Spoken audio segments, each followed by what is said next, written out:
লা লিগা দিয়ে শেষ, আবারও লা লিগা দিয়েই শুরু হোসে মরিনিওর সান্তিয়াগো বার্নাবুয়ের দ্বিতীয় অধ্যায়। ৪,৮৩৫ দিন পর বার্নাবুয়ের ডাগআউটে দাঁড়াচ্ছেন দ্য স্পেশাল ওয়ান খ্যাত মরিনিও।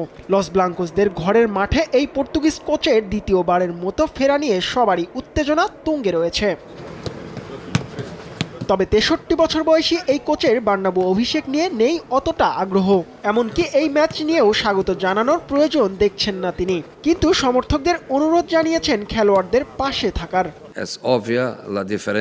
আমি চাই না বার্নাবু আমাকে কোনো বিশেষ উপায়ে স্বাগত জানাক। আমি চাই বার্নাবু যেন দলটিকে তাদের নিজের দল ও আবেগের জায়গা হিসেবেই বরণ করে নেয়। গত মৌসুমের শেষটা ভালো হয়নি, যার কারণে এই ভালোবাসার সম্পর্কটা কঠিন সময়ের মধ্যে দিয়ে যাচ্ছে। তবে আমি চাই আমরা যেন একেবারে শূন্য থেকে নতুন করে শুরু করি।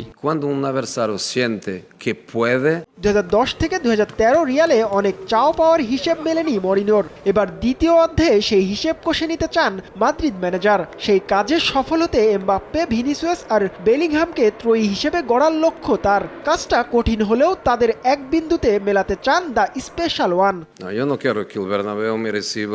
আমি এই তিনজনকেই চাই। আমার মনে হয় কৌশলগতভাবে হয়তো সবকিছুর সাথে পুরোপুরি খাপ নাও খেতে পারে, তবে তারা যে ইতিবাচক অবদান রাখে সে অভাব পূরণ করে অনেক বড় হয়ে দাঁড়ায়, আর আমিও এখানে সাহায্য করার জন্য আছি। চলতি মৌসুমে রিয়াল মাদ্রিদের দায়িত্ব নিয়েই দলে বড় ধরনের রদবদল এনেছেন মরিনিও। নতুন করে ভিড়িয়েছেন ৬ ফুটবলার, তবে না পাওয়ারও আক্ষেপ আছে। বিশ্বকাপ সেরা খেলোয়াড় স্প্যানিশ মিডফিল্ডার রদ্রিকে আনতে পারেননি স্পেনের রাজধানীতে।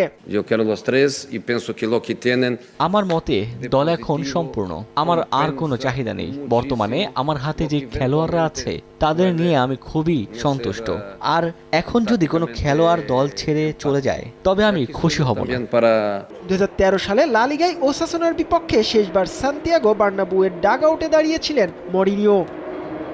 জিহাদ আল হাসান, সময় সংবাদ।